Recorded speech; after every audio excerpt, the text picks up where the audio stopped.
మరి మరి అయితే మరి మనకు ప్రశ్న ఉంది. మరి నేను ఆత్మనైతే, నేను భగవంతునైతే నాకెందుకు తెలియట్లేదు అంటే ఏమిటంటే, భ్రాంతి వల్ల. నీకు ఈ ప్రపంచం మీద భ్రాంతి, మోహం ఉంది కదా, నీ మనసు శుద్ధంగా లేదు, కోరికలతో ఉంది కదా, అందువల్ల నీకు అది అర్థం కావట్లేదు, అంతేగాని పొందేది కాదు.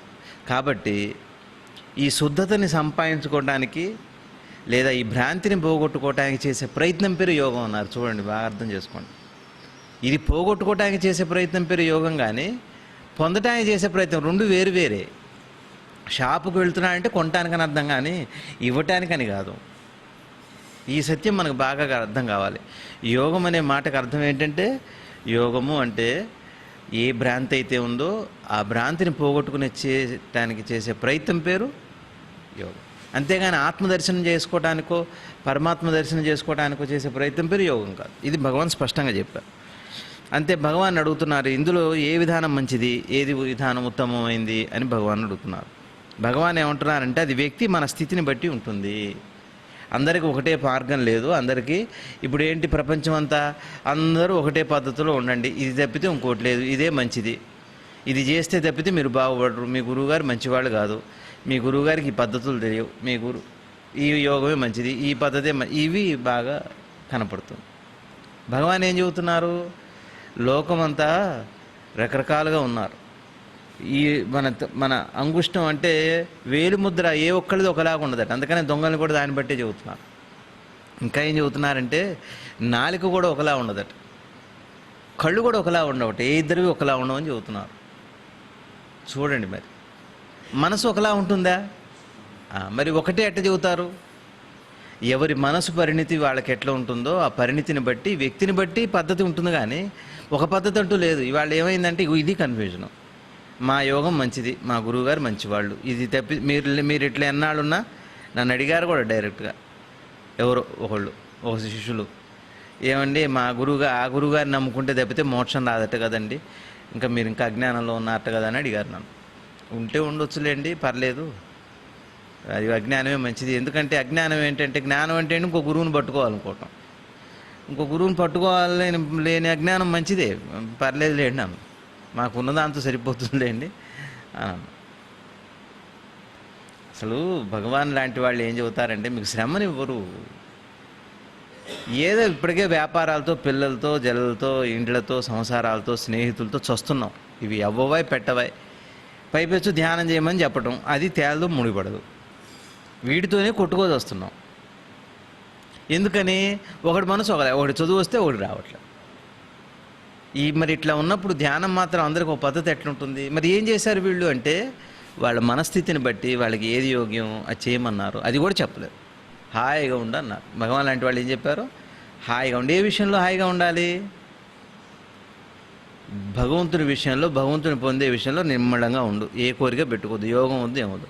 మరి అందరు యోగం ఉంటున్నారు కదా స్వామి అన్నారు. ఏం లేదు నాన్న, నీకు భ్రాంతి ఉంది కదా, ప్రపంచం మీద మోహం ఉంది కదా, నీకు అది కావాలి ఇది కావాలి అనిపిస్తుంది కదా, తగ్గించుకుంటురా, దాని పేరు యోగం అన్నారు. ఎంత బాగా చెప్పారు చూడండి.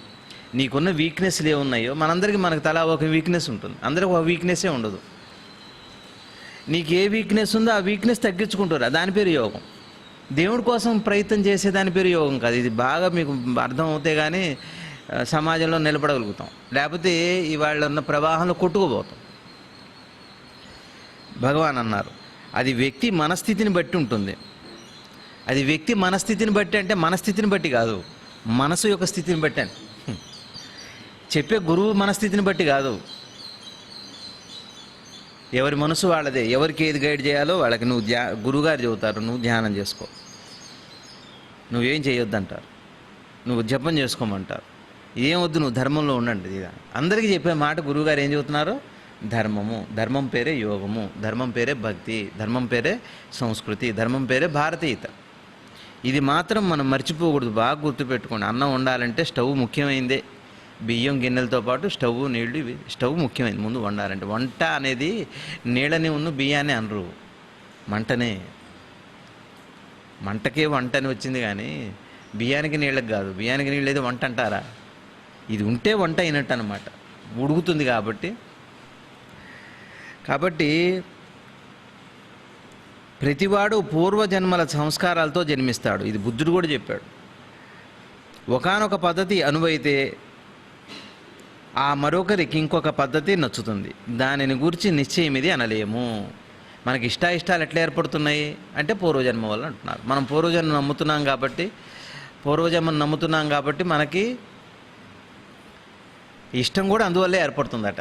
ఒకడేంటి, పుట్టగానే యోగం వైపు వెళ్ళిపోతాడు, ఒకడు పుట్టగానే డిసిప్లిన్గా ఉంటాడు, ఎవరితో మాట్లాడు, ఒకడు అల్లరిగా తిరుగుతాడు, ఒకడు గాలికి తిరుగుతాడు, ఒకడికి పుట్టగానే డ్రింక్ మీద ఇంట్రెస్ట్ వస్తుంది, ఒకడికి స్వీట్ మీద ఇంట్రెస్ట్ వస్తుంది. ఎందుకు వస్తుంది అంటే అది పూర్వజన్మలో వాసన అంటే అర్థం ఏంటంటే బాగా గుర్తుపెట్టుకోవాల్సిన విషయం.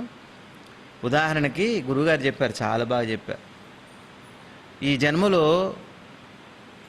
మనకి ఒకరితో గొడవ ఉందనుకోండి, మనకి ఇవ్వవలసిన ఆస్తి ఇవ్వట్లేదు, మన అమ్మో మన నాన్నో మన కొడుకో ఇవ్వట్లేదు. ఏమొస్తుంది అప్పుడు చెప్పండి? మనకి కోపం వస్తుంది. ఈ కోపం విపరీతంగా కక్ష తీర్చుకోవాలనే కోపం బాగా ఉంటుంది. అది చచ్చిపోతాడు. వాడు పుట్టగానే ఎట్లుంటాడంటే ప్రతిదాన్ని చికాకు పడుతుంటాడు. కారణం ఇప్పుడేం లేదు, ఇల్లు బాగుంది, వాకిలు బాగుంది, వాడు చేసిన పుణ్యకార్యాలకు మంచి ధనవంతుల ఇంట్లోనే పుడతాడు, బాగానే ఉంటుంది. కానీ ఆ కోపం ఉంది చూసారా, ఇప్పుడు అకారణ కోపం, అప్పుడు కారణ కోపం. మరు జన్మకి అది వస్తే దాని పేరే భావం అంటే అకారణంగా కనపడే దాని పేరే వాసన. అంటే గత జన్మలో ఏది ఉందో అది ఈ జన్మలో పరిస్థితులకి సంబంధం లేకుండా ఉంటుంది. ఎందుకు చికాకు వస్తుందో వాడికి ఊరికి కోపం వస్తుంది. కొసెర్రోడు అంటారు. ఎర్రి ఎప్పుడు కొసలోనే ఉంటుంది, చివరిలోనే ఉంటుంది, రెడీగా ఉంటుందండి. కొసెర్రి అంటే అది కొసంత ఎర్రి కాదు, ఆ చివరి నుంచి ఈ కొస్తాక, ఆ కొస నుంచి ఈ కొస్తాక వాడికి వెర్రే ఉంది. కోపం ముక్కోపం అంటారు. కోపం ముక్కు మీదనే ఉంటుంది అంటారు. అంటే బాగా ఆలోచించండి. ఈ జన్మలో మనకి ఒక మోహం ఉందనుకోండి, అయ్యో కారు కొనుక్కోలేకపోయా, అయ్యో ఆడి కారు కొనుక్కోలేకపోయా, ఇది ఆశ. వచ్చే జన్మకి ఏమైతే ఏది పడితే అది అడుగుతుంటాడు వాడు. ఇక్కడ ఈ జన్మలోనే ఒక ఆడి కారు అడిగాడు, అవి వచ్చే జన్మకేమో ఆద్యంతాలు లేనో ఏది పడితే అది అడుగుతాడు. ఇది ఇట్లా ఏర్పడుతున్నాయి. అందుకని ఇప్పుడు యోగం అంటే అర్థం ఏంటంటే దీన్ని బాగు చేసుకోవడం. అంతేగాని పరిస్థితులు నువ్వు బాగు చేయలేవు, నేను బాగు చేయలేవు. భగవాన్ ఏమన్నారంటే ఇట్లానే మీకు ఎందుకు భక్తి ఏర్పడిందో గత జన్మలో దేవుణ్ణి ఇష్టంగా చక్కగా మీ ఒక గురువు ఏం చేశాడంటే, ఒక గురువు అన్నా ఇంకో గురువు అన్నా వేరు కాదు, బాగా గుర్తుపెట్టుకోండి. మీకు నిరంతర సాక్షిగా ఇప్పుడు మీరున్నారు, అబద్ధం ఆడుతున్నట్టు మీకు తెలుస్తుందా తెలీదా?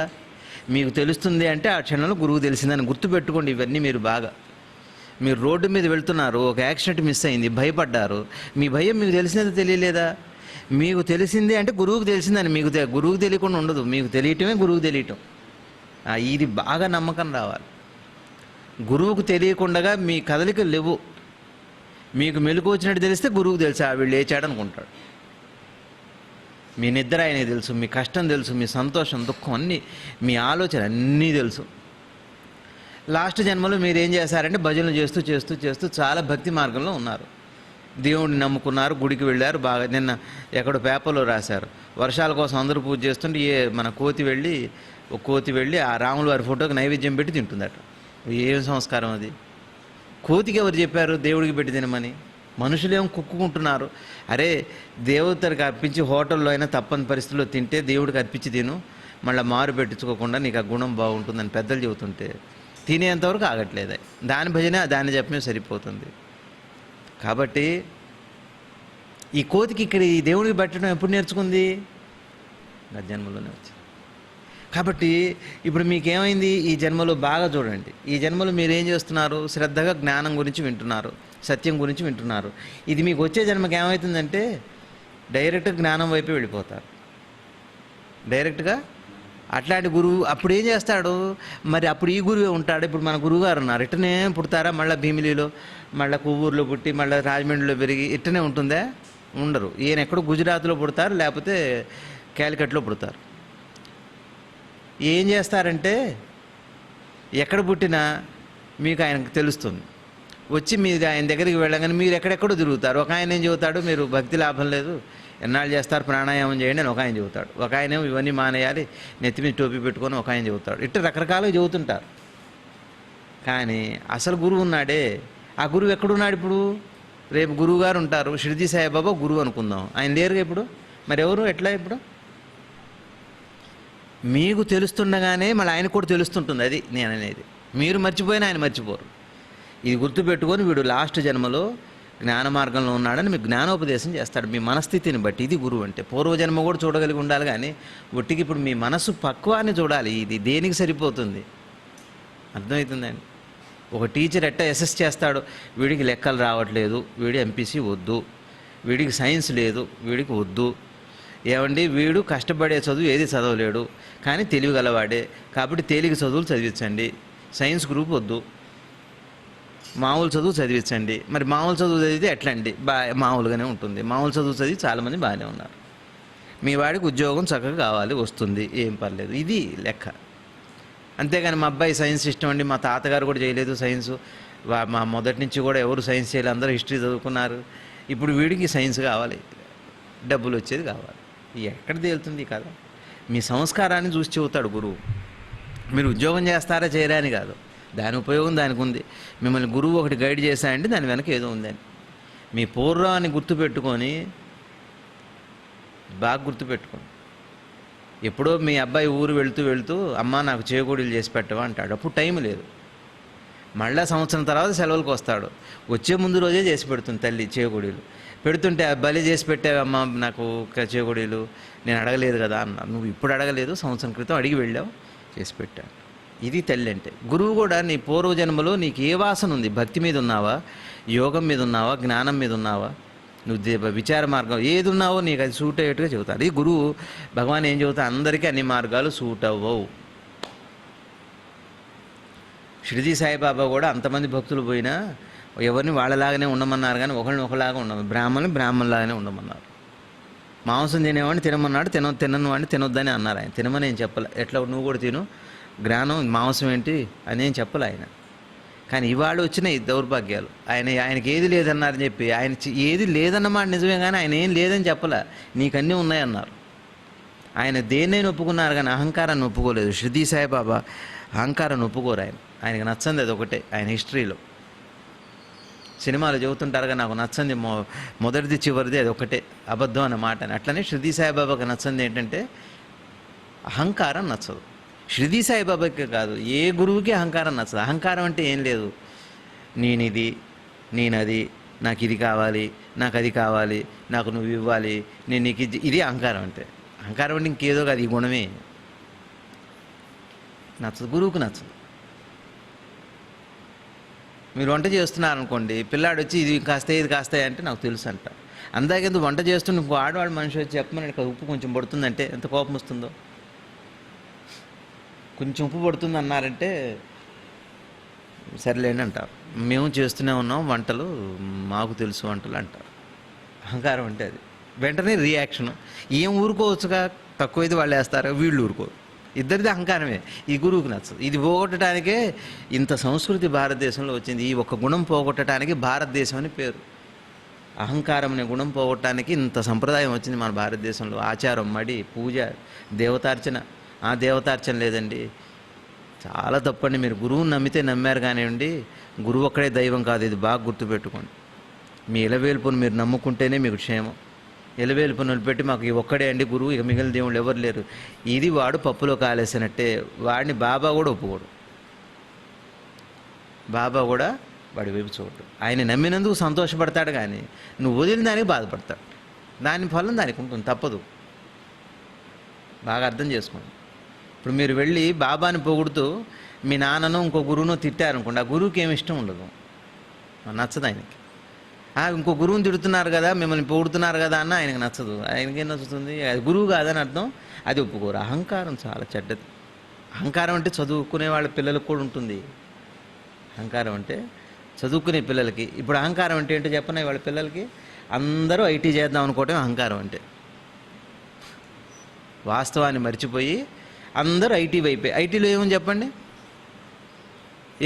డబ్బులు బాగున్నాయి, జీతాలు బాగున్నాయి, అందుకని దాని పేరు అహంకారం. వీళ్ళ దృష్టి అంతా దేని మీద ఉంది?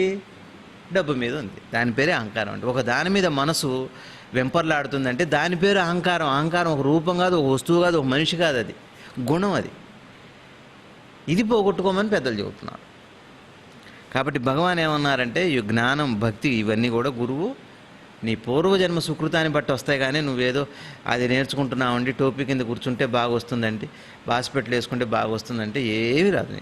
ఎందుకంటే నీ గతంలో ఉన్నది ఒకటి, ఇప్పుడు ఉన్నది ఒకటి. మళ్ళీ ఇంకో జన్మ, మళ్ళీ ఇంకో జన్మ, నీకు ఏది తేలికో, నీకు ఏది తేలిక, అందుకే చూస్తాడు గురువు రాగానే. వాడి లోపల చూస్తాడు, వాడి పక్వత ఎంత ఉంది, వాడి స్థితి ఎంత ఉంది. ముదిరిన బెండకాయలు కూర చేయరు, పిందెలు కూర చేయరు. చేస్తారా?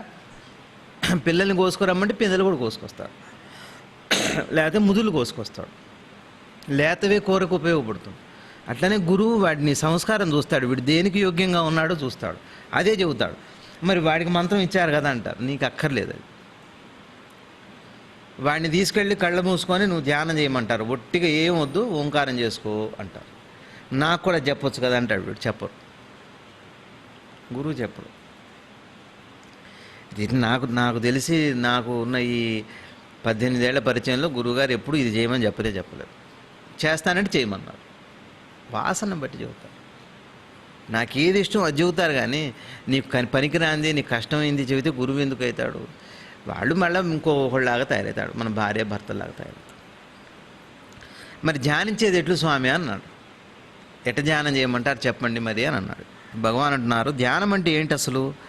దాని సామాన్యార్థం ఒక తలుపు మీద మనసు ఏకాగ్రం చేయటం. ఆ సమయంలో ఇతర యోచనలన్నీ తొలగింపు ఉంటాయి. ఆ ఒక్క యోచన కూడా యుక్త సమయంలో తొలగిపోతుంది. గమ్యం తలుపులు లేని జ్ఞానమే. ఎంత బాగా చెబుతున్నారో చూడ. ధ్యానం అంటే ఏంటంటే మనకేంటి, ఖాళీగా ఉంటే బోల్డ్ ఆలోచనలు వస్తున్నాయి. దేవుడు అంటే నమ్మకం ఉంది, శ్రీరామ శ్రీరామ శ్రీరామ ఇది ఒక్కటే ఉండాలి, మిగిలినవన్నీ పోవాలి. ఈ ఒక్క ఆలోచనే ఉండాలి, ఇంకే ఆలోచనలు రాకూడదు. కాబట్టి ఈ అన్ని ఆలోచనలు ఆపడానికి ఈ ఒక్క ఆలోచన చేస్తే తగిన సమయం రాగానే కొంత సమయానికి ఆ ఒక్క ఆలోచన కూడా పోతుందట. ఒక్క ఆలోచన కూడా పోతే అప్పుడు ఏమవుతుంది? మనసు నిర్మలంగా ఉంటుంది. ఈ స్థితి పేరు ధ్యానం అంటే. ధ్యానం అంటే ఏంటి? దాని పేరు, ఈ చేసేదాని పేరు కాదు. ఇది బాగా గుర్తుపెట్టుకోవాలి, అర్థం తెలియట్లా చాలామందికి. చేసేదాన్ని ధ్యానం అనుకుంటున్నారు, కానీ పొందిన దాన్ని ధ్యానం అంటల్లా. సంతోషం అంటే ఏంటి చెప్పండి? సంతోషాన్ని ఎవరైనా చేస్తారా? మీకేదో చాక్లెట్ చేతిలో పెడితే వచ్చేది సంతోషం. అట్లానే మీరు అన్ని ఆలోచనలు ఆపిన తర్వాత వచ్చేదాని పేరు ధ్యానం, కానీ ఆపుతున్న ప్రయత్నం పేరు ధ్యానం కాదు. ఇది బాగా గుర్తుపెట్టుకోవాలి. ధ్యానం అన్నా శివుడు అన్నా అదే. ఏ ఆలోచనలు లేనప్పుడు వాడే శివుడుగా ఉంటాడు, దాన్నే ధ్యానం అని అంటారు. శివుడన్నా, ధ్యానం అన్నా, దర్శనం అన్నా, స్వీయ జ్ఞానం అన్నా అన్నిటికీ ఒకటే పేర్లు. బాగా అర్థం చేసుకోండి.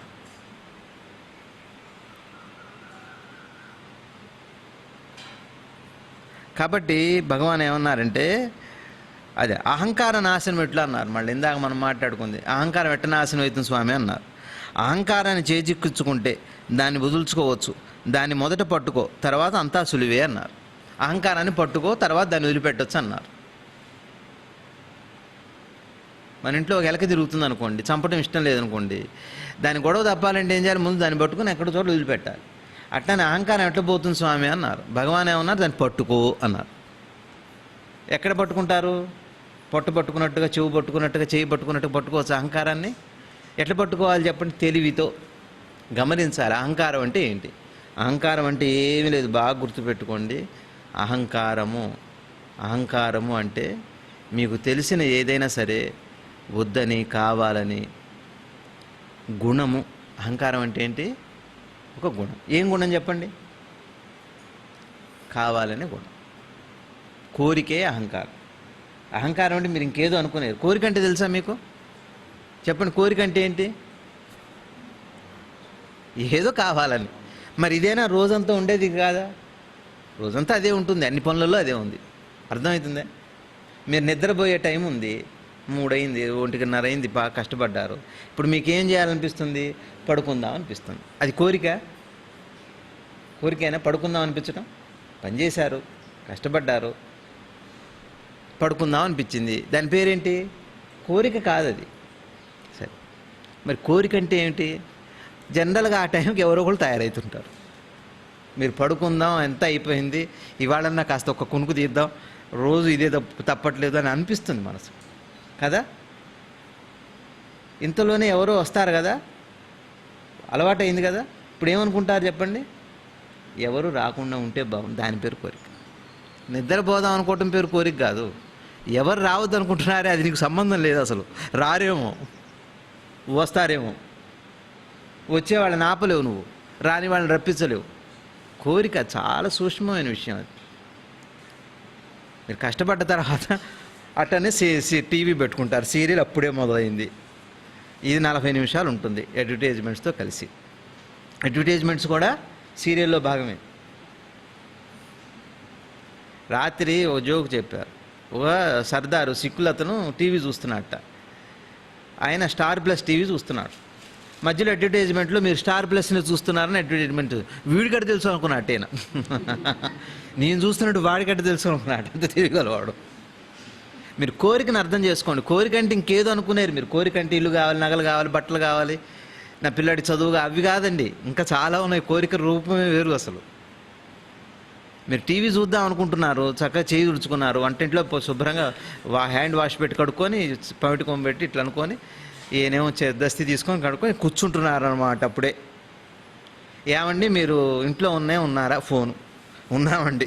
ఇంక ఉన్నామంటే చాలిక, వస్తామని చెప్పడం కాదు, వస్తున్నానని మీకు పిడుగుపడుతున్నట్టు లెక్క అనమాట అది. మీరు ఉంటే చాలు, వాడు వస్తాడు. మీరు ఎట్లున్నారు ఏమిటి, మీరు టీవీ చూస్తారా, చూద్దాం అనుకుంటున్నారా అన్నాళ్ళు ఆయన చూసి, వాడికేం పని, మీరు ఉన్నారా? ఉన్నారు ఎమ్మడి వాళ్ళు వీడు చెబుతున్నాడు, పని పని పని అప్పటికే పెట్టేశాడు వాడు. అప్పటికే పాపం వీడు చెబుదామని ప్రయత్నం, ఎట్లా కొంచెం పని ఉంది, ఒక అరగంట ఆగిరా, ఇది ఈ సీరియల్ అయితే ఫ్రీగా కలుద్దాం. చూసారా, వాడికి దానికి కూడా టైం ఇవ్వడు, ఎందుకంటే వాడు వచ్చేసారు, ఇప్పుడు అర్జెంటుగా వచ్చేసారు. వచ్చి అప్పుడే ఎంటర్ అవుతుంటుంది, ఈయన ఎంటర్ అవుతాడు. కాస్త మోహన్ చెరుపర్లాడు పెట్టుకుంటూ, ఇక సరే సావండి ఇక.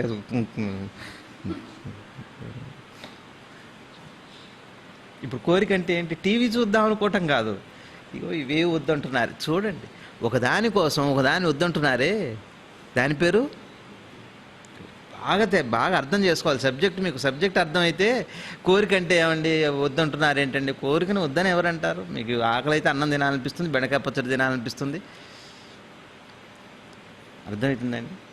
భార్య వచ్చి దోసకాయ పప్పు చేద్దాం అనుకుంటుంది, ఇంకేమున్నాయని అడుగుతాడు, టమాటో, ఇది వద్దా చేయమన్నాడు, దాని పేరు కోరిక అంటే. దోసకాయ పప్పు తిందాం అనుకోవడం తప్పు కాదు, గోంగూర పచ్చడి అర్జెంటుగా చేయమంటాం పేరు. ఒకదాన్ని ఆపి ఒకదాన్ని కావాలంటాం, ఇంతే, దీని పేరే కోరిక అంటే. కాబట్టి మన ఈ కోరికని బాగా అర్థం చేసుకునేటట్టయితే, దీని పేరు ఏంటి చెప్పండి? ఇంకో పేరు కోరికకి అహంకారము అని పేరు.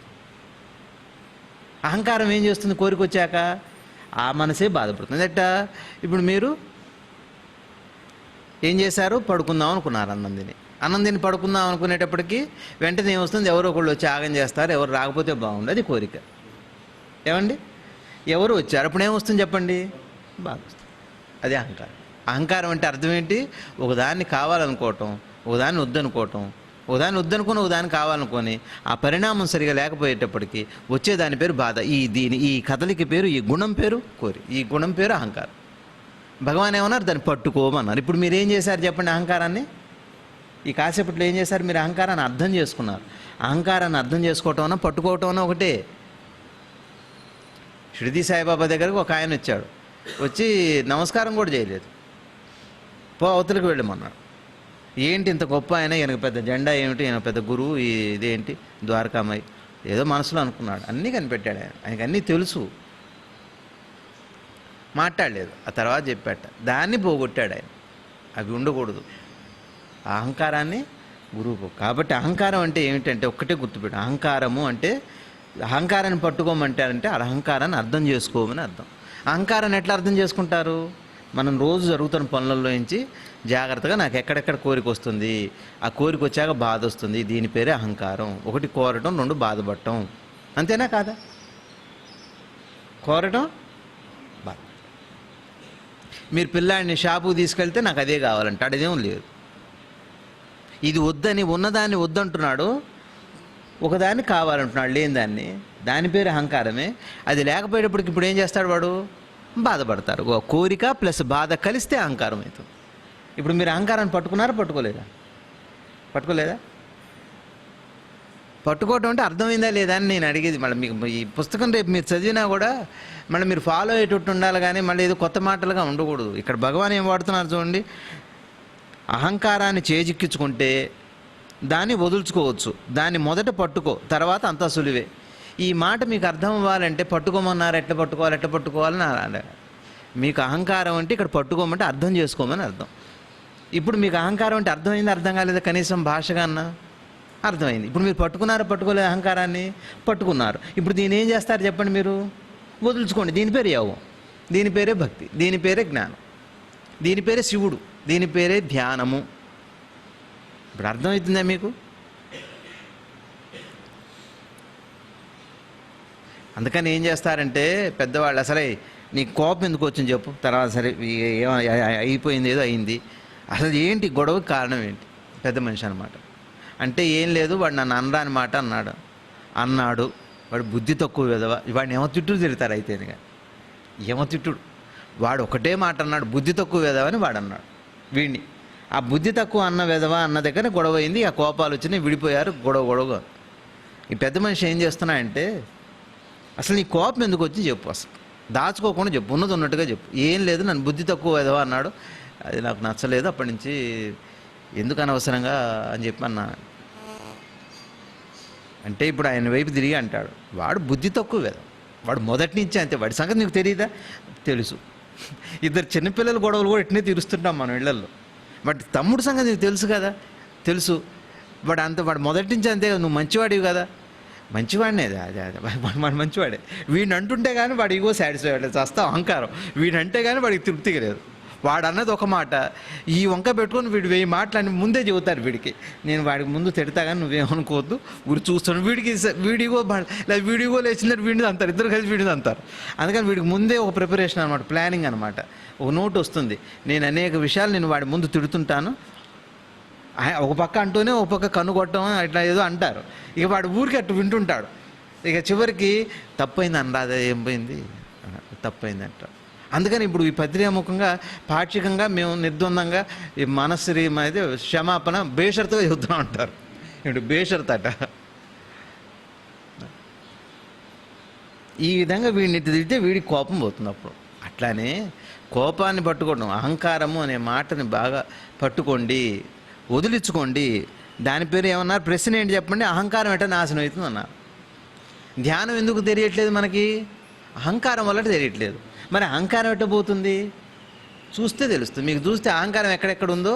అహంకారం అంటే ఇదే, కావాలనుకోవటం, బాధపడటం, ఉన్నదాన్ని వద్దంటాం, తీరకపోతే బాధపడటం. ధ్యానం కావచ్చు, యోగం కావచ్చు, మీ ఇష్టం ఏదైనా కావచ్చు. అది దేవుడి పని అయినా సరే, తిరుపతి అయినా సరే వెళ్ళాలనిపించింది, ఇవి అనవసరంగా ఒట్టిగా ఏమో పని లేదు, పాడు లేదు, నాకు ఒక కార్యం కూడా లేదు, వెళ్ళలేదు, కుదరదు అన్నాడు భర్త, లీవులు లేవు అన్నారు, క్యాజువల్ లీవ్స్ లేవు, ఎర్నల్ లీవ్స్ లేవు.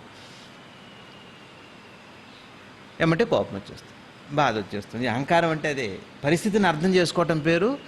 పరిస్థితిని మీకు బాగా అర్థమైతే అహంకారం పోతుందండి. ఇది రెండో పక్షం. మీకు ఉన్నది ఉన్నట్టుగా అర్థమైతే కూడా అహంకారం నాశనం అవుతుంది. లేదా దాన్ని గుర్తుపట్టుకొని మంచి సుగుణంతో, దైవనామంతో, పెద్దవాళ్ళ సాంగత్యంతో కూడా పోగొట్టుకోవచ్చు. దాన్ని పట్టుకోవటం ఎలాగా? అమ్మ ఇప్పుడు అడుగుతున్నాడు, ఎట పట్టుకోవాలి చెప్పండి అన్నాడు. వారే మనం అనవసరంగా మాట్లాడాం. ఒక అహమిక మరొక అహమికను బట్టి నాశనం చేయబోతుందా? అహమికలు 2 ఉన్నవా అన్నారు. ఇక్కడ అద్భుతమైన పాయింట్ ఉంది. ఎట్ట పట్టుకోవాలన్నారు. నీ మనసును నువ్వు ఎట్ట పట్టుకుంటావు కనపడుతూనే ఉంటే, ఇంకో మనసు ఉంటే ఈ మనసుతో ఆ మనసును చెడగొట్టవచ్చు, బాగు చేసుకోవచ్చు. నీకున్నది ఒకటే మనసు, అది ఎట్లుందో తెలుసు నీకు, దాన్ని బాగు చేసుకో, అయిపోయింది. అది వారు చెప్పే పాయింట్. అంటూ భగవంతుని ఏ విధంగా ధ్యానించేది, భగవంతుని ఎట్లా ధ్యానం చేయాలి చెప్పండి సార్ అన్నాడు భగవాన్. అయితే భగవాన్ అంటున్నారు, తాను ఉంటేనే భగవద్ ధ్యానం. నువ్వు ఉండాలి కదా భగవద్ ధ్యానం చేయటానికి. అత్యంత సన్నిహితము ప్రియతము దైవాన్ని అట్లా అనుకోదు, తనకన్నా ప్రియతరం ఏదో కనిపెట్టు, దాని స్వరూపం నిరూపించే అవసరమైతే ధ్యానించవచ్చు. అబ్బా, అద్భుతమైన మాట చెప్పారు. భగవంతుని ధ్యానం ఎడ చేయాలి చెప్పండి స్వామి అంటే ఏమంటున్నారు చూడండి, తాను ఉంటేనే భగవద్ధ్యానం. నువ్వు ఉండాలిగా ధ్యానం చేయాలంటే. తాను అత్యంత సన్నిహితము ప్రియతము. తానంటే ఎవరు? నీకు నువ్వే అత్యంత సన్నిహితం ప్రీతం. దైవాన్ని అట్లా అనుకోరు, నువ్వే దైవం అని అనుకోవు, నీకు దైవం భిన్నంగా ఉన్నాడు అనుకుంటున్నావు. అందుకని ఎట్ట పట్టుకోవాలి, ఎట్ట ధ్యానించాలని అడుగుతున్నావు. నువ్వే దైవం అని చెబుతున్నారు భగవాన్. అంటూ తనకన్నా ప్రియతరమేదో కనిపెట్టు, దాని స్వరూపం నిరూపించే అవసరమైతే ధ్యానించవచ్చు అన్నారు. ఈ సృష్టిలో బాగా ఆలోచించండి, ఈ సృష్టిలో మనల్ని మనం ఇష్టపడ్డట్టుగా ఇంక దేన్ని ఇష్టపడం, దేవుడు కూడా. కాబట్టి నువ్వు నిన్ను ఇష్టపడుతున్నావుగా, దాంతోనే ఉండు అని అన్నారు భగవాన్. అర్థమవుతుందే? ఇష్టము మనం మనం మనం మనం ఇష్టపడమో చెప్పండి, ఇష్టపడతాం. కానీ మన కోసం బాగా చూడండి, మీ నాన్న ఎందుకంటే ఇష్టం, మా నాన్న అంటే నాకు చాలా ఇష్టం. ఎందుకు ఇష్టం? ఎందుకంటే నాకు బట్టలు తెస్తాడు, అవి తెస్తాడు, లేకపోతే ఇష్టం లేదు. అంటే నీకు ఎవరైనా ఏదైనా చేస్తే నీకు వాళ్ళు ఇష్టం. అంటే నీ మీద నీకు ఇష్టం ఉంది కాబట్టి, నీకు ఇష్టమైన పనులు ఎవరైనా చేసేస్తే వాళ్ళ మీద నీకు ఇష్టం. ఒకవేళ చేయకపోతే ఏమవుతుంది? కష్టం. ఇప్పుడు మనకి బాగా అర్థమైంది ఏంటి? నా మీద నాకు ఇష్టం ఉంది కాబట్టి నాకు ఇష్టమైనవి కొన్ని ఉన్నాయి. భగవాన్ ఏం చెబుతున్నారు తేలిగ్గా? నీకు ఇష్టమైనవి కొన్ని ఉన్నాయి, కానీ నువ్వంటేనే నీకు ఇష్టం, అది ఒక్కటి ఉంచుకో, తర్వాత ధ్యానం చేయొచ్చు అన్నారు. ఇది 2 అర్థాలు ఉన్నాయి ఇక్కడ. నిన్ను నువ్వు ఇష్టపడుతున్నావు కాబట్టి ఆ ఇష్టాన్ని అట్టనే ఉంచుకో, ఇంకేం అడగొద్దు, వేరే ఇష్టాన్ని కోరుకోవద్దు. బాగా అర్థం చేసుకోండి. ఇవాళ చూడండి, మనం ఇష్టపడుతున్నాం, బాగానే ఉంది, కానీ నాకు మంచి కారు ఉంటే బాగుండు. ఎవరికి కారు ఉంటే బాగుండు? నాకు కారు ఉంటే బాగుండు, నాకు మంచి బిల్డింగ్ ఉంటే బాగుండు, నాకు ఏరోప్లేన్లో తిరిగితే బాగుండు. ఎందుకంటే నా మీద నాకు ఇష్టం ఉంది కాబట్టి నాకు మంచి కారు కావాలంటున్నా. ఇప్పుడు 2 ఇష్టాలు ఉన్నాయి. నా మీద నాకు ఇష్టం ఉంది, దీన్ని తృప్తిపరచడానికి ఇంకోటి అడుగుతున్నా. భగవాన్ ఏం చెబుతున్నారంటే, నువ్వు ఇష్టపడు నిన్ను అని దాన్ని అడగన్నారు. నీ ఇష్టాన్ని అట్లా ఉంచుకో, వేరే దాన్ని ఇష్టపడదు. ఎక్కడొచ్చాగని చెప్పండి? ఇందాకటి మాట ఇక్కడ మాట కలిసిందా, కలవలేదా? ఇందాకటి మాట ఏంటి? అహంకారం. ఇందాకటి మాట ఏంటి? ఇది అది ఒకటే. కాబట్టి నువ్వుగా ఉండటం అన్నా, అహంకారం పోగొట్టుకోవటం అన్నా, ఒకదాన్ని నీ ఇష్టాన్ని నువ్వు ఇష్టంగా ఉంచుకు తాను ధ్యానించడం అన్నా, ధ్యానించటం అంటే ఏది? అహంకారం పోగొట్టుకోవటమే. అంతేగాని నామం చేయటం కాదు, ఏదో దేని మీద ధ్యాసలు పెట్టడం కాదు, దేని కింద కూర్చోవటం కాదు, దేని మీద కాళ్ళు పెట్టడం కాదు, కాళ్ళు మన మీద పెట్టుకోవటం కాదు, ఇది ఏది కాదు. ధ్యానం అంటే ఏంటి? అహంకారాన్ని పోగొట్టుకోవటమే. అహంకారం అంటే ఏంటి చెప్పండి? కోరికే. అహంకారం అంటే కోరికే. కోరిక తెచ్చుకోకండి, కోరికతో బాధపడకండి. ఇది పోతుంటే అహంకారం పోతుంటుంది. అహంకారం పోతుంటే ఏంటి? నీ మీద నీకు ఎట్లాగో ఇష్టం ఉంది కాబట్టి నీతోనే నువ్వు ఉంటావు, ఇంకోదాన్ని ఇష్టపడవు. ఇప్పుడు మనం ఏం చేస్తున్నాం? అన్నీ మన కోసమే కోరుకుంటున్నాం. ఏదైనా నాకు కావాలి, ఎందుకంటే నీ మీద నీకు ఇష్టం కాబట్టి నీకు అడుగుతున్నావు. బాగా అర్థం చేసుకోండి. మీరు ఇంటికి వెళ్తున్నారనుకోండి, ఇంటికి వెళ్తుంటే మీకు ఎవరి మీద ఇష్టం ఉంటే ఏం చేస్తారు? తీసుకెళ్తారు. వాళ్ళకి ఏది ఇష్టమో అది తీసుకెళ్తారు, అంతే కదా? దీని పేరు ఏంటి? వాళ్ళ మీద మీకున్న ఇష్టం. అట్లానే దీనికోసం సంపాదిస్తున్నారంటే అర్థం ఏంటి? మీ మీద మీకున్న ఇష్టం. భగవాన్ ఏమంటున్నారు అంటే, మీ మీద మీరు ఇష్టం ఉంచుకోండి కానీ అవి సంపాదించకండి అంటున్నారు. దీని పేరు ధ్యానం అంటున్నారు. ఎంత బాగుంది, కొత్త డెఫినేషన్ ధ్యానానికి. అర్థమవుతుందా మీకు? మిమ్మల్ని మీరు ఇష్టపడండి కానీ దానికోసం ఏదో చేయకండి అంటున్నారు. మీకు ఎవరి మీద, మీ పిల్లల మీద ఇష్టం ఉంది, మీ భార్య మీద, మీ భర్తల మీద, మీ ఫ్రెండ్ల మీద ఇష్టం ఉంది కాబట్టి, ఏదో ఒకటి ఇష్టం ఉంది కాబట్టి తీసుకెళ్తున్నారు. దాన్ని బట్టి అర్థమవుతుంది వాడి మీద ఇష్టం ఉందని. అట్లానే నీ మీద నీకు ఇష్టం ఉంది, వాడికి చేసినట్టు నీకు కూడా సంపాదించుకో వస్తువులు, అది వదిలిపెట్టి ఇది అయిపోతుంది అంటున్నారు. ఇష్టం ఉంచుకో, వస్తువులు సంపాదించొద్దు అంటున్నారు. తమాషా ఏంటంటే, ఈ ఇష్టం ఉంది కాబట్టి అందరికీ వస్తువులు అట్టిస్తున్నారు, వాడు కూడా అట్నే సంపాదించుకుంటున్నాడు. ఇది స్వార్థం అని పేరు. తన ఇష్టం కోసం, తన మీద ఉన్న ఇష్టం కోసం ప్రపంచం వైపు చూడటం పేరు స్వార్థం. ప్రపంచం వైపు చూడటం స్వార్థం. ఇప్పుడు మీరంటే మీకు ఇష్టం, మీరంటే మీకు నచ్చుతుంది, దానికి ఏం చేస్తారు? మంచి బట్ట కట్టాలనుకుంటున్నారు.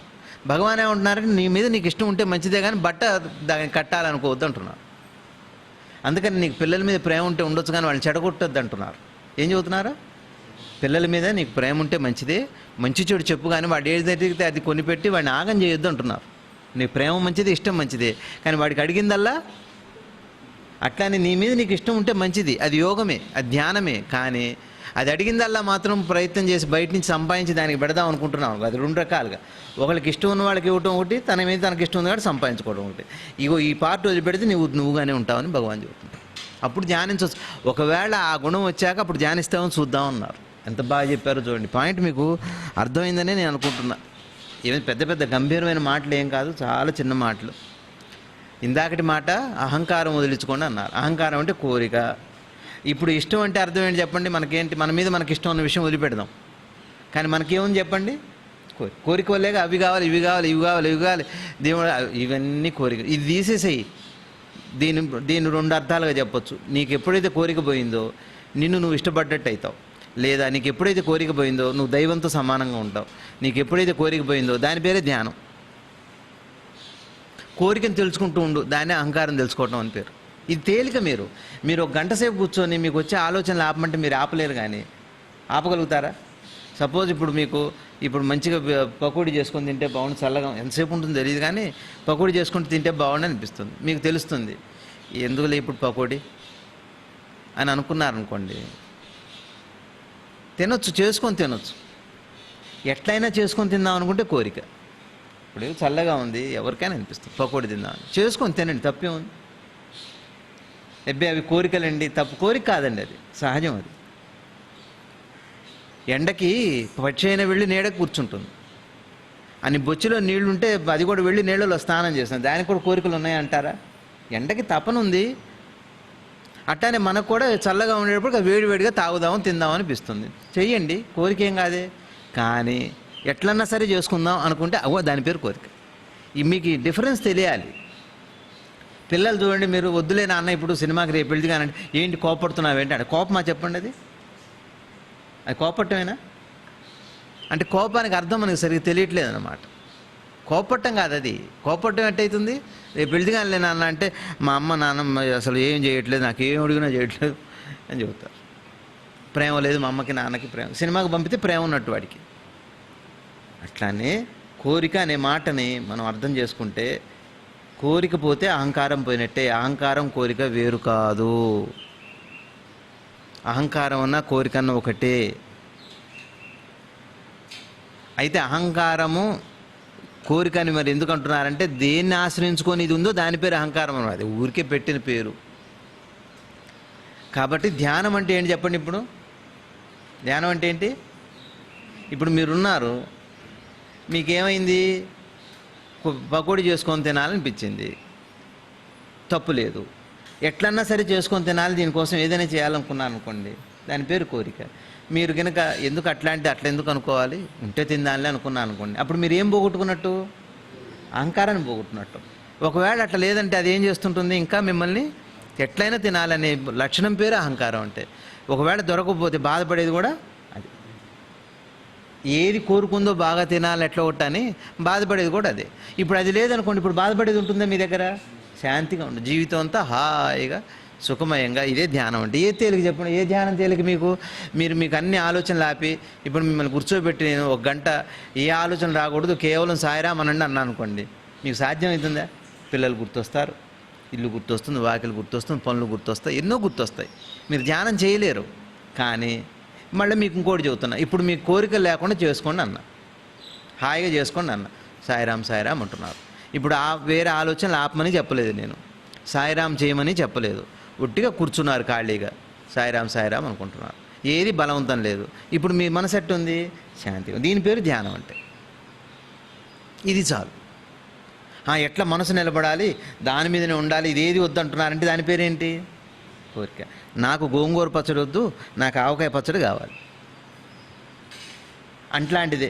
నాకు ఒక సాయిరామ్ మాటే ఉండాలి, వేరే మాట వద్దు, అయిపోయింది. అదే కోరిక. అట్లా కాకుండా మామూలుగా సాయిరామ్ అనుకోవాలని అనుకోవద్దు, సాయిరామ్ మాత్రం ఉండాలి, వేరేది అనుకోవద్దు. ఏం అక్కర్లా, ఒట్టిగా అనుకోండి సార్, హాయిగా అనుకోండి, స్వేచ్ఛగా అనుకోండి, తృప్తిగా అనుకోండి. దానివల్ల ప్రమాదం లేదు. అది ధ్యానం అంటే. అది కొన్నాళ్ళకి ఏమవుతుందంటే ఆ నామం మీకు తెలియకుండానే జరిగిపోతుంది, నిరంతరం అయిపోతుంది, సహజం అయిపోతుంది. పట్టుదల ఉండకూడదండి. పట్టు ఉందంటే అయిపోయినట్టే. పట్టుదల, ఏకాగ్రత, ఇవన్నీ ఏమీ అక్కర్లేదు. బాగా గుర్తుపెట్టుకోండి. కోరిక అనే మాటను బాగా అర్థం చేసుకోండి. చిన్నగా ధ్యానం వైపు మీరు ప్రాక్టీస్ చేయండి. ఇప్పుడు ఎటు ప్రాక్టీస్ చేస్తారు చెప్పండి? కోరికని, ధ్యానాన్ని ఎటు ప్రాక్టీస్ చేస్తారు మీరు? ఈలోపు మీరు పూజలు చేసుకోండి, విగ్రహారాధన, గుళ్ళకి వెళ్ళండి, సేవ ఇవన్నీ చేసుకోండి. కానీ ఏది కోరికతో చేయొద్దు. గురుగారు చెప్పారు నాకు పూజ చేయటం ఇష్టం లేదు స్వామి, విగ్రహాలను చేస్తే చేయి, లేకపోతే లేదన్నా. దానికి ఇంత ఘర్షణ ఏమిటన్నా? ఘర్షణ ఉండకూడదు. ఘర్షణ లేకపోతే శాంతిగా ఉంటుంది. శాంతి. ఘర్షణ అంటే రెండు అని అర్థం. ఈ రెండు కలిస్తే ఘర్షణ. కాబట్టి ఒక ఆలోచన ఉంచుకొని దాన్ని వదులుదామంటే దాని పేరు ఘర్షణ. రెండు ఆలోచనల మధ్య ఉండేది మనసు ఘర్షణ. అది వద్దంటున్నారు. ఎంత సింపుల్గా ఉందో చూడండి ధ్యానం చెప్పటం. మన మాటలే. ఇప్పుడు మీకు అహంకారం పట్టుకోవటం అర్థమైందా? అహంకారం పట్టుకోవటం మాకు తెలియదండి. అహంకారం ఇంకో పేరేంటి? మరి కోరికను అట్టు పట్టుకోవాలి, అర్థమైందా? కోరికను ఎట్ట పట్టుకుంటారు చెప్పండి? ఎప్పటికప్పుడు గుర్తుపట్టండి. మొండితనం ఉందా, పట్టుదల ఉందా లోపల? దేనికోసమన్నా నేను పెంకితనం చేస్తున్నానా? పిల్లలు పెంకిగా ఉంటారు చూడండి, ఆ పెంకితనం పోగొట్టుకోవాలి. మనం కూడా పెంకి వాళ్ళమే. ఎంకి వెంకి పెంకి అని మనం కూడా పింకి అయినా పర్లేదు కానీ పెంకి. పెంకి అంటే అర్థమైందా? పెంకి అహంకారం వేరు కాదు, పట్టుదల అన్నమాట. అది ఎట్లా ఒకటి అవ్వాలి. వాడిని తిట్టండి మీరు, అది ఏమన్నా ముందు వాడిని తిట్టండి, ముందు చూస్తారేమండి, వేయండి వేయండి, అది ఇది అనమాట అహంకారం అంటే. ఎట్టొకటి సాధించాలనే గుణం మంచిది. అహంకారం అన్నా, పెంకితనం అన్నా, కోరికన్నా ఇవన్నీ వేరు కాదు. ఏంట్రా అంత పెంకితనం ఏంట్రా అంటారు. ఎందుకు అంత అందుకని పిల్లలు బాగా మా వాడు పెంకికి తయారవుతున్నాడంటే, పెంకిగా అంటే అర్థం ఏంటి? పట్టింది ఏం పట్టాడో దానికోసం కూర్చుంటాడు ఇక వాడు, ఇంకొకటి అడగడు వాడు. అది వద్దంటున్నారు. అదే కోరిక అంటే. కోరిక అన్నా, పెంకితనం అన్నా వేరుగా. అహంకారం అన్నా కూడా మీకు పెంకితనం గుర్తుంటుందిగా. పెంకితనం అంటే తెలుసు కదా, అహంకారం అంటే అదే. పెంకి ఉన్నవాడు జనరల్గా ఎట్లుంటాడు చెప్పండి? కోపం, ఇంకా చికాకు, ఇంకా ఏడుపు, ఇంకా అలగటం, ఇంకా పారిపోవటం, ఇంకా ఆత్మహత్య చేసుకోవటం. ఇదే అహంకారం. ఇప్పుడు మీకు పెంకితనం అంటే అర్థమైతే అహంకారం ఏమిటో అర్థమవుతుంది. అహంకారం అనే వస్తువు గుణం అనమాట, పెంకి గుణం. వాడి గుణం పెంకి గుణం వస్తున్నాను రా నేను. కాబట్టి ఇప్పుడు మనం ఏం చేస్తున్నాం? మనం వాడు చిన్న పెంకి, మనం పెద్ద పెంకి, అంతే తేడా. వాడు ఒకదానికి పెంకి, మనం అన్నిటికీ పెంకి. ఇది పోగొట్టుకోండి. మీకు ధ్యానం రాకపోతే అడగండి. ఎవరిని అడుగుతారు? మీరుండరు ఇంక అడగటానికి.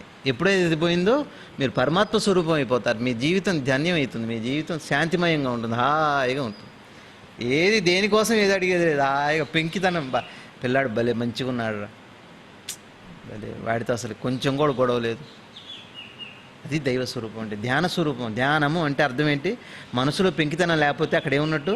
ధ్యానం ఉన్నట్టే. అహంకారం పెంకితనం వేరు కాదు, కోరిక పెంకితనం వేరు కాదు. అన్నీ ఒకదాని తర్వాత ఒకదానికి పెట్టిన పేర్లు అంతే. కాబట్టి భగవాన్ ఇంత చక్కగా చెప్పారు ధ్యానానికి. మొత్తం మీద మనం విన్నది అన్నది, తర్వాత మళ్ళీ వింటున్నది పదే పదే భగవాన్ ఏం చెబుతున్నారంటే క్యారెక్టర్ గురించే చెబుతున్నారు. జిన్నూరు నాన్నగారు కూడా క్యారెక్టర్ గురించే చెబుతారు, గురువు గారు కూడా క్యారెక్టర్ గురించే చెబుతారు. మన భారతదేశ మహర్షులు కూడా క్యారెక్టర్ అందించారు. దాని పేరే వేదం అంటే. ఈ సృష్టి క్యారెక్టర్నంతా అందించారు, దాన్ని కాపాడుకునే విధానం అందించారు. అది వేదం అంటే. భారతదేశంలో పుట్టిన భారతదేశం అంటే అర్థం ఏంటి? భారతి అంటే వెలుతురు అని. ఎప్పుడు వెలుతురు చూడటం అంటే ఏంటి? పెంకితనమే చీకటి, అహంకారమే చీకటి. మనిషికి భగవంతుని కనపడకుండా చేసేది ఎవరు? అహంకారం. అహంకారం పోతే ఏం కనపడుతుంది మీకు? భగవంతుడు కనపడతాడు. కాబట్టి అహంకారం పోగొట్టుకునే విధానం పేరు భారతదేశం. అన్ని వర్గాల వారికి, అన్ని వర్ణాల వారికి, పైనుంచి కింద దాకా అన్ని స్థాయిల వారికి కూడా ఈ అహంకారం వల్ల భగవంతుడు అర్థం కావట్లేదు. కాబట్టి భగవంతుడు అర్థం కావటం కోసం అహంకారం లేకుండా ఉండటానికి ఏర్పాటు చేసిన ఈ జీవన విధానం పేరు భారతదేశం. ఇదే హిందూ దేశం, బాగా గుర్తుపెట్టుకోండి. ఒక 250 సంవత్సరాల క్రితం ఇట్లాంటి వాతావరణం ఉంది భారతదేశంలో. ఇవాళ వచ్చింది. పట్టుపడతాడు, వాడికి సీటు రాదు, చదవడు. వాడికా చదువు లేదు. సీట్ ఏమన్నా మంచి చోట వస్తుందా? లేదు. డబ్బులు ఉన్నాయా డొనేషన్కి? లేదు. కానీ వాడికి ఆ సీట్ ఇప్పించాడు. దీని పేరు ఏం పేరు? దీని పేరు పెంకి. వాడు అట్టనే ఉన్నాడు, వీడు అట్టనే ఉన్నాడు. ఏది భగవంతుడు నిన్ను చక్కటి మార్గంలో నడుపుతున్నాడు. వాడే ఏది ఇస్తాడో అది తీసుకోండి. నేచర్ ఏమి ఇస్తుందో అది తీసుకోండి. నేచర్ పరమాత్మ వేరు కాదు. నీకు అవకాశమే ఈశ్వరుడు అంటే. ఈశ్వరుడు అంటే ఎవరు? అవకాశం.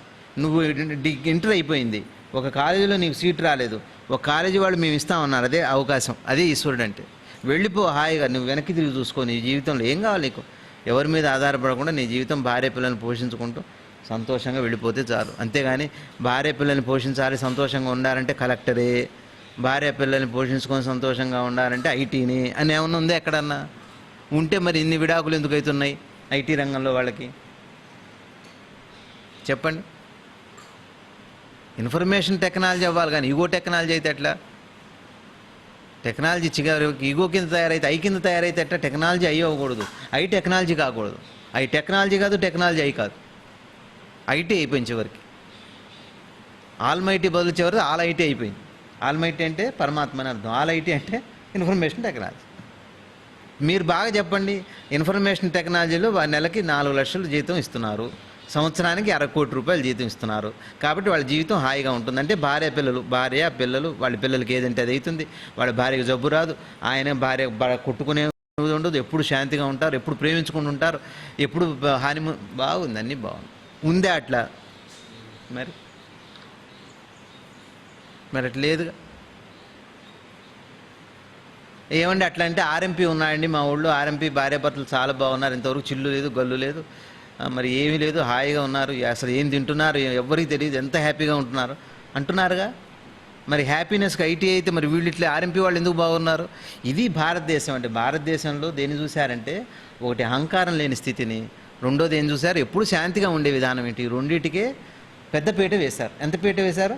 చాలా పెద్దపీట వేశారు. వార్తా భాష ఇది. దేనికి పెద్దపీట వేశారు భారతదేశంలో? శాంతికి. అహంకారం లేని స్థితి, అహంకార రహిత స్థితికి, శాంతికే పెద్దపీట వేశారు. ఇక్కడ జాగ్రత్తగా చెబితే 2 మాటలు లేవు. అహంకార రహిత స్థితి పేరే శాంతి. కాబట్టి శాంతి అనే మాట చెప్పలేదు, అహంకార రహిత స్థితి అని. భారతదేశం యొక్క ముఖ్య మౌలిక గుణం అహంకార రహిత స్థితి. వాడు ఏ కులం అన్నా కానీ, రాజు అయినా సరే సేవకుడైనా సరే అహంకారం లేకుండా. రాజు సైనికుడిలాగా ఉండేవాడు, సైనికుడు రాజుకుండే తృప్తితో ఉండేవాడు. ఇది భారతదేశం. ఒక రోజున ఎట్లుందంటే, అతి ధనవంతుడు పేదవాడిలాగా ఉండేవాడు జీవన విధానంలో. కానీ పేదవాడు వాడికి లేకపోయినప్పటికి కూడా రాజు అన్ని భోగాలతో ఎంత తృప్తిగా ఉన్నాడో, ఏం లేకుండా వీడంత తృప్తిగా ఉన్నాడు. అయిందే? రాజు ఎట్లా ఉండేవాడు, బీదవాడు ఎట్లయితే తృప్తిగా ఉండి ఏది లేకపోయినా కూడా దరిద్రం అనుభవించట్లేదు, అట్లానే అతను సంపదను అనుభవించడు రాజు. ధనవంతుడేమో ధనాన్ని అనుభవించడు, ధనంలో ఉంటాడు. ధనం ద్వారా సుఖాన్ని, ధనం ద్వారా సౌఖ్యాన్ని ఇవి కోరుకోవట్లేదు ధనవంతుడు. లేనివాడు లేదు కాబట్టి వాడు సంతోషాన్ని, వీడు ఉండి అనుభవించట్లేదు, వాడు లేకుండా కావాలనుకోవట్లేదు. ఇది భారతదేశంలో ఒకానొక సమతుల్యమైనటువంటి రోజులు జరిగిపోయినాయి. ఎట్లా ఉన్నారు? ఉన్నవాడు అనుభవిద్దాం అనుకోవట్లేదు, లేనివాడు కావాలనుకోవట్లేదు. ఇట్లాంటి రోజులు జరిగిపోయినాయి భారతదేశంలో. ఇవాళ వచ్చింది బాధ. మీ దగ్గర రంగు మారితే సెల్లు నాకు అది లేదే అనిపిస్తుంది, అది మారితే అది కావాలనిపిస్తుంది, అది కావాలంటే అది కావాలి, నాగా అది కావాలంటే ఆ మోడల్. ఈ విధంగా పోతుంది.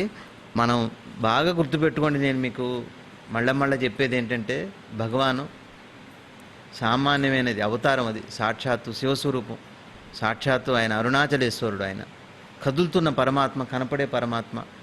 వారి మాట మనకి ప్రమాణం, వారి మాట మనకి వేదం. వారు చెబుతున్న ధ్యానం ఏమిటంటే, ఏదో నామస్మరణ మన నిత్య జీవనంలో ఏదో పూజ పునస్కారం చేసుకుంటూ ఈ కోరికను ఎట్టయితే దాడుతూ 100 పేజీల్లో ఇవాళకి మనం 5-6 నెలలుగా ఒకటే చెబుతున్నారు, కోరిక లేకుండా చేసుకోండి అని. ఇది బాగా మనసులో పట్టుకుంటే మీరు సాధన మార్గంలో ఉన్నట్టు, ఈ జన్మకు ఒక ధన్యత వచ్చినట్టు. లేకపోతే ఈ ప్రవాహంలో కొట్టుకొని అందరితో పాటే ఏది వస్తుందో దాన్ని అంగీకరించండి, ఏది రావట్లేదు దాన్ని పట్టించుకోకండి. మీకు ఏది ముందుకు వస్తే దాన్ని చేసుకుంటూ వెళ్ళిపోండి అంతే. అది మీ ముందుకు కానున్నది కాక ముందు కాందే కాదు. ఇదే శరణాగతి అంటే. లేని దాన్ని అడగండి, ఎట్లయినా సరే సంపాదిద్దాం, మళ్ళీ అది చేద్దాం, పోనీ ఇది చేద్దాం, ఎందుకు అనుకోవాలి? ఏది వస్తుందో అది వెళ్ళిపోండి. నష్టం ఏంటి? జీవితం ఎంత చిన్నది, ఎంత జీవితం. ఏదో నేను ఒక పాట విన్నాను, నేను గుర్తు రావట్లేదు. అట్లా జీవితం ఏం పెద్ద ఐటీనే అవ్వాలి, ఇంజనీర్ అవ్వాలి, డాక్టర్ అవ్వాలి, యాక్టర్ అవ్వాలి, ఏది అవ్వక్కర్లా. ఏదో సుఖంగా జీవనం వెళ్ళిపోతే అది వాళ్ళు పుట్టినందుకు. ఏమి తల్లిదండ్రులంతా యాక్టర్లా, డాక్టర్లా, ఇంజనీర్లా? ఏం వీడు అది కాదని వాడు అది అవ్వాలి? ఏం వీడు హ్యాపీగా లేడని ఒక ప్రశ్న వేయండి. మిమ్మల్ని ఎవరన్నా వచ్చి, ఏమండి మీరు వృత్తి ఇంజనీరు కాదు, మీరు డాక్టర్ కాదు, మీరు ఏది కాదు, మీరు హ్యాపీగా ఉన్నారా, శాంతిగా ఉన్నారంటే ఏం చెబుతారు చెప్పండి? ఏం చెబుతారు? లేవండి, శాంతిగా లేవండి అంటారా? మరి మీ కొడుకు కూడా ఏం కావాలి? ఇది కావాలా? డాక్టర్ ఇంజనీరు కావాలా? నా ఆస్తి అది, నా శాంతి వాడికి కూడా వెళ్ళిపోవాలి. ఇంజనీరు డాక్టర్ మీద ఆధారపడలేదు. పోనీ అట్ట కాదండి, ఇంజనీర్ శాంతిగా ఉంటే పోయి ఆడ ఇంటర్వ్యూ చేయండి. ఒక 100 మందిని మీరు SMS ఇస్తే వాడే ఇస్తాడు. ఎంతమంది హ్యాపీగా ఉన్నారు? వాడు హ్యాపీగా. దీనికి సంబంధమే లేదు. మీ వృత్తికి, మీ ప్రవృత్తికి, మీ సంతోషానికి దానికి దీనికి సంబంధం లేనే లేదు. ఏం మీరున్నట్టుగా వాళ్ళు మాత్రం ఎందుకు ఉండకూడదు హ్యాపీగా? ఏదొస్తే అది, మీ ముందుకు ఏదొస్తే అది యాక్సెప్ట్ చేయండి, అడగండి. ఇప్పుడు ఇగో ఇది నాకు రాలేదు, ఇది వచ్చింది, వెళ్ళిపోండి, హాయిగా వెళ్ళిపోండి. ఏమంత కొంప మునిగిపోతే ఏ ఉండదు. బలవంతంగా చేసి అందరూ రేపు ఇదే గొడవ అవుతుంది, చూడండి. నేను చెబుతున్నా, మీకే తెలుస్తుంది ఎంత బాధ వస్తుందో.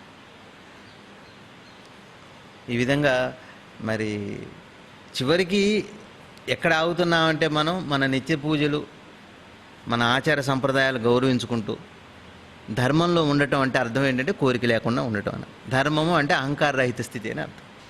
కాబట్టి మీకు బాగానే అర్థమైంది. మళ్ళీ ఇది ఇంతే చెప్పుకుంటూ వెళ్తాం. ఈ మాట మనకి బేసిక్గా మనసులో ఉంటేనే ధ్యానానికి ఒక అర్థం ఉంది, ధ్యానానికి ఒక ప్రయోజనం ఉంది, సార్థకత ఉంది. ఇది పక్కన పెట్టుకొని ధ్యానం అని మళ్ళీ ఇట్లా పెట్టుకొని వేళ్ళు బాగా ఎంత వంగితే అంత ఉంచి ఏమీ ఉండదు. మనసు వంగినప్పుడు ఏళ్ళు వంగితే ఏముంటుంది? సర్కస్ వాడికి కూడా బాగానే వంగుతున్నాయి. గుంటలో తలకాయ పెట్టి చాలాసేపు ఉంటున్నారు. ఏమిటి ఉపయోగం ఉంది?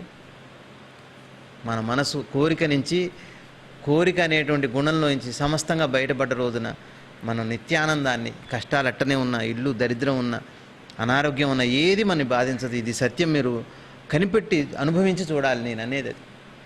ఇది మీరు అనుభవించి చూస్తే అప్పుడు దాని మీద ఏర్పడే ఇష్టం. ఒకటే గుర్తుపెట్టుకోండి, మీరు నన్ను చూస్తున్నారు, పక్షుల అరుపులు వింటున్నారు, ఒక చెట్టు కనపడుతుంది. అప్పుడు ఉండే ఆనందం ఎట్లాంటిదంటే మీరు గుర్తుపట్టిన తర్వాత వచ్చే ఆనందం కోటి రెట్లు కూడా ఉండదు. మొట్టమొదటిలో ఉండే ఆనందం ప్రతి క్షణం మనిషి, ప్రతి జీవి కూడా ఆనందమయ స్వరూపం. బాగా గుర్తుపెట్టుకోవాలి. పెర్సెప్షనే బ్లిస్. పెర్సెప్షన్ అంటే నేను మీకు కనపడుతున్నాను, నేను ఇంతే, అయిపోయింది. అదే ఆనందం అంటే. ఆ విధానమే గొప్పది. అసలు నేను మీకు ఎట్ట తెలుస్తున్నా, ఎందుకు తెలుస్తున్నా చెప్పండి. మీరు నన్ను చూస్తున్నారు కదా, ఎట్ట తెలియబడుతున్నా? మీకు ఏ శక్తి చేత తెలియబడుతున్నా? అదే ఆ శక్తి పేరే పరమాత్మ. అది మీతోనే ఉంది. మీ దగ్గర ఆ శక్తి లేకపోతే మీరు నన్ను కనుక్కోలేరు. మీకు నేను తెలియను. నేనే కాదు, చెట్టు తెలియదు, పొట్ట తెలియదు, బండ తెలియదు, చెట్టు తెలియదు. దాని విధానం, ఆ పనిచేసే విధానమే ధ్యానం అంటే. ఆ పనిచేసే విధానమే పరమాత్మ అంటే. ఆ పనిచేసే విధానంలోనే ఆనందం ఉంది. ఇది మీకు బాగా తెలియాలంటే మనం చేయాల్సింది ఏంటంటే కోరికని చిన్నగా ఎట్లా ఒకట రూపుమాపుకునే ప్రయత్నం. కోరికంటే మళ్ళీ మీరు ఇట్ట అనుకున్నారు, బట్టలు కొనుక్కోవద్దు, ఇల్లు కొనుక్కోవద్దు, అవి ఇవి కాదు కోరికలు అంటే. మీకు బాగా అర్థం అవ్వాలి. కోరికను అర్థం చేసుకోవడానికి ప్రయత్నం చేయండి.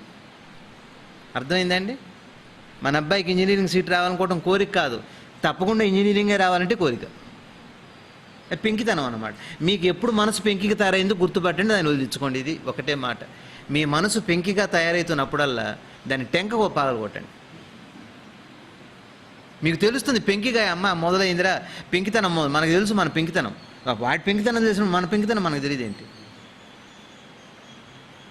ఎవరైతే పెంకి ఉన్నాడో వాడికి ముద్దు పేరు పింకి. మీకు పెంకితనం మొదలైన మరుక్షణం దాన్ని వదిలించుకోండి. మీకు భగవద్ దర్శనం 40 రోజులు అవుతుందని నేను చెబుతున్నాను. 4 క్షణాల్లో అవుతుంది. ఊరికే ఏదో గందరగోళం చేసి కష్టపడి ఒళ్ళు నొప్పులు తెచ్చుకొని, తల నొప్పులు తెచ్చుకొని, కాళ్ళ నొప్పులు తెచ్చుకొని, ఏంటి న్యూసెన్స్? ఈ ధ్యానం తేలిక లేదా చెప్పండి? పెంకితనం వదిలించుకోవటం తేలిక, లేదా అన్ని ఆలోచనలు ఆపి ఒకదాని మీద పెట్టడం తేలిక? మీకు ఏ తేలికగా ఉంది మీరు చెప్పండి? ఏది? ఇదే అదే తేలికగా ఉంది. అది భగవాన్ చెప్పిందే తేలిక. పెంకితనం వదిలించుకోమని చెబుతున్నారు. అహంకారాలు ఇట్లాంటి పెద్ద పెద్ద మాటలు వద్దు. అహంకారం, చిత్తం, ఇవి అహంకారం అనే మాట కాదు. పెంకి సింప్లిఫై చేసే మాటని, వర్డ్ని. శబ్దాలు అర్థమైతే చాలు మీకు. శబ్దం దాని పరిణామం అర్థమైతే చాలు. పెంకితనం అంటే మీకు అర్థమైంది, దాని పరిణామం కూడా తెలుసు. పెంకి వాళ్ళు ఎట్లున్నారో మీకు తెలుసు. మనం కూడా అట్లా అవ్వద్దు. మీకు అట్లాంటి పరిస్థితులు ఏమైనా వస్తుందంటే అప్పటికప్పుడు తీసేయండి. ఏం తప్పు కాదు. మంచి బట్టలు కొనుక్కోండి, మంచి నగలు కొనుక్కోండి, శుభ్రంగా ఉండండి, హాయిగా ఉండండి, సంతోషంగా ఉండండి. పెంకికి మాత్రం ఉండదు.